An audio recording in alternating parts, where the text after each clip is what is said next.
Au nom du Père et du Fils et du Saint-Esprit, ainsi soit-il.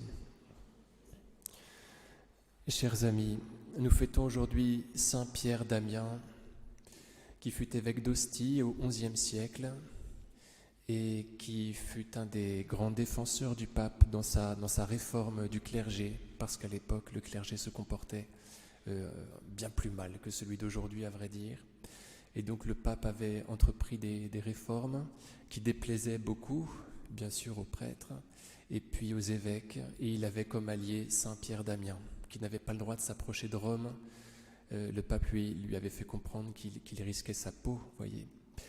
Et donc le pape était obligé de manœuvrer, de faire comme il pouvait. Mais il était content d'avoir cet allié-là. C'était un ermite, Saint Pierre d'Amiens. Il avait fait de brillantes études. C'est son frère Damien qui lui avait financé ses études. C'est pour ça qu'il avait pris son nom de Damien. Et il a commencé par devenir riche du fait de cela. Et puis il a rencontré deux ermites qui l'ont entraîné dans un ermitage fondé sur l'idéal de Saint Romuald.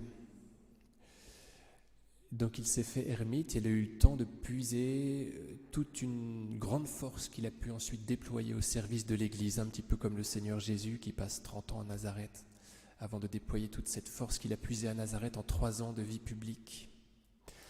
Donc c'est la victoire du contemplatif, c'est comme d'habitude on pourrait dire. On ne peut rien faire si on n'a pas commencé par puiser longuement.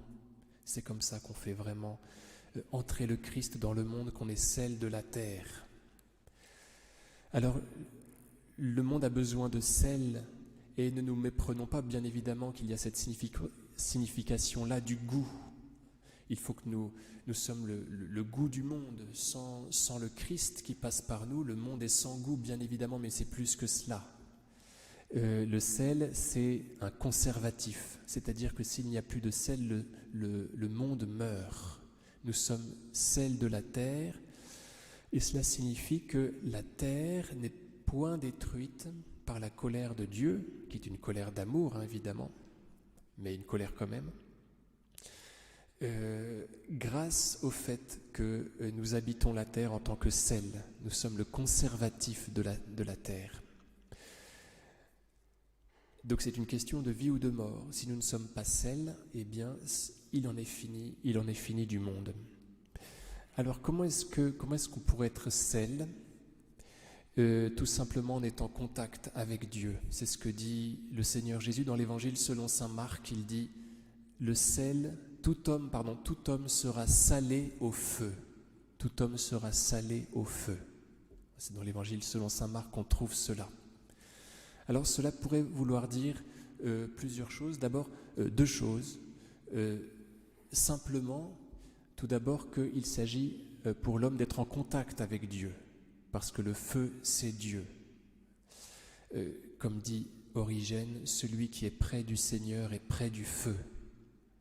Et souvenons-nous de Saint Pierre, qui, au moment où il commence à renier le Christ, où il commence à s'éloigner du feu, éprouve le besoin de se rapprocher d'un feu matériel, vous savez, qui a été confectionné par les gardes qui sont là.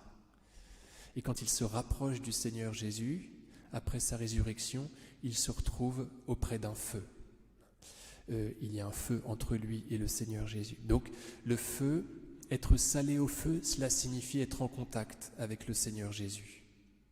D'ailleurs, les alliances par le sel dans l'Ancien Testament sont des alliances avec Dieu directement, sont les alliances les plus fortes.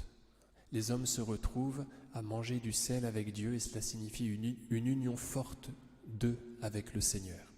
Donc vous voyez, être salé au feu, cela signifie être près de Jésus et c'est comme cela qu'on est un bon conservatif pour la terre.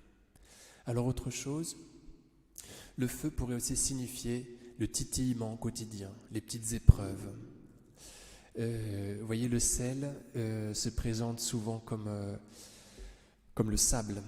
Il est multiple.